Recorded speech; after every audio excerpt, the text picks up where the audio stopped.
বাংলাদেশের ব্যবসায়ীরা যে কতটা খারাপ তার প্রমাণ আমি আরও একবার পাইলাম। আসসালামু আলাইকুম। আমার বাচ্চাটা হচ্ছে আজ কয়েকদিন ধরে অসুস্থ, ওর গায়ে জ্বর।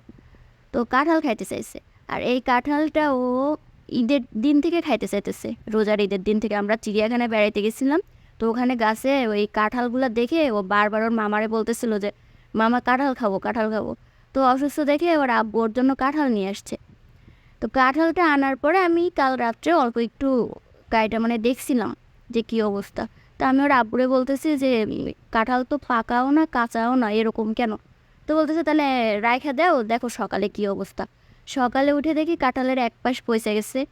দ্বিতীয় হচ্ছে কাঁঠালের ভিতরে কোনো কোয়াই নাই, অল্প কয়েকটা জাস্ট কোয়া, আর কাঁঠালটা সম্পূর্ণ অপরিপক্ক। কাঁঠালটা এই পাশে দেখেন একদম পচে কালো হয়ে গেছে।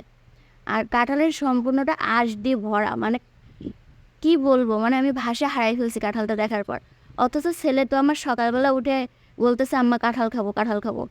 আমি তো আর ওরে কাঁঠাল দিতে পারতেছি না। তখন একজন মায়ের কাছে কতটা খারাপ লাগে যে জিনিসটা আমার সামনে আছে, অথচ আমার বাচ্চাটা খাইতে চাইতেছে, আমি তারে দিতে পারতেছি না। এটা কতটা কষ্টের। আমি পুরো হতভম্ব হয়ে গেছি। তা আমি একটু কাঁঠালের কোয়া একটা মুখে দিছিলাম, দেওয়ার পর আমার বমি চলে আসছে। এতটা বাজে একটা স্বাদ, না টক না মিষ্টি না নোনতা, যে কোনো একটা স্বাদ তো থাকবে, কোনো স্বাদই নাই। টাকার লোভে মানুষ আর কি করবে। শুধু আমি না, হয়তো বা আমার মতন আরও কত মানুষ আছে যারা তাদের বাচ্চাদের জন্যই এই সময় কাঁঠাল কেনে। কে কিনবে এই সময় কাঁঠাল? আমিও পার্সোনালি পছন্দ করি না, ওর বাবাও পছন্দ করে না। তো লাস্টে কি আর করার, সব তো আর ফেলে দিতে পারবো না। তো ভাবলাম যে বিচিগুলাই নিই, তাও তরকারি দিয়ে একটু খাওয়া হবে। তো কাঁঠালের কোয়ার যে উপরের যে অংশটা, ওটা আমি ফেলে দিয়ে বিচিগুলা নিলাম। ধন্যবাদ।